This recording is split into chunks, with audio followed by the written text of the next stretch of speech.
Dans la culture chinoise, il y a un concept central qui est ce qu'on appelle la théorie de la globalité. Cette théorie de la globalité, elle se décline sous beaucoup d'aspects.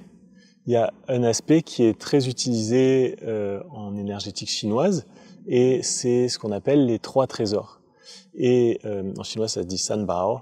Et ça prend comme idée le fait que chaque chose, chaque être peut être divisé en 3 parties. Alors ce concept du 3, de la triade, c'est quelque chose qui est très répandu dans toutes les cultures.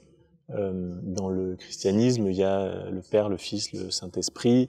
On a dans la Grèce antique Zeus, Hadès et Poséidon, donc le dieu du ciel, de la mer, des enfers, etc., etc. Enfin, dans quasiment toutes les cultures, il y a ça.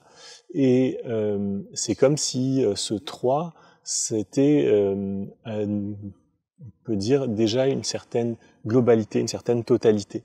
Un de mes enseignants m'avait fait cette démonstration extrêmement parlante du fait que si on a quelque chose comme ça, avec 3 pieds, on a quelque chose qui est très stable, qu'on peut poser à peu près partout sur le sol. Si on a 2 pieds, on tombe. Si on a 4 pieds, c'est facilement bancal. Et donc voilà, le 3, on appelle ça une triade, quoi. C'est quelque chose qui est très stable. On retrouve la même chose en musique, par exemple. Une triade, c'est un accord de 3 notes, c'est la base de toute notre musique occidentale. Donc ce 3, c'est quelque chose de vraiment important.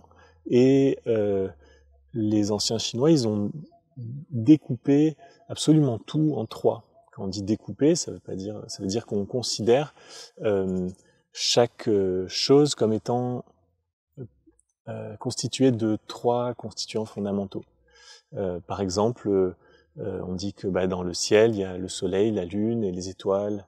Ou alors on dit que dans la terre, il y a la croûte terrestre, le manteau terrestre et puis le noyau. Cette triade dans l'univers, elle est exprimée d'une façon très vaste en disant que dans l'univers, il y a le ciel, la terre et les êtres. Ou alors le ciel, la terre et l'être humain. Et ça a l'avantage de placer l'être humain ou de placer les êtres vivants ou le règne vivant dans une globalité. Donc on va comprendre grâce à ça que l'être humain, les êtres vivants en général, l'être humain en particulier, est très relié à l'ensemble de la création. Et là, pour ça, on considère que le ciel, c'est l'énergie plutôt yang, c'est la force d'engendrement, et la terre, c'est l'énergie plutôt yin, et c'est la force de nutrition. C'est comme si le ciel engendre et la terre, elle nourrit. On trouve ça dans le Tao Te Ching, il s'exprime à peu près comme ça. Et entre les deux, il y a le règne vivant, qui est le résultat de l'interaction fertile et harmonieuse entre le ciel et la terre.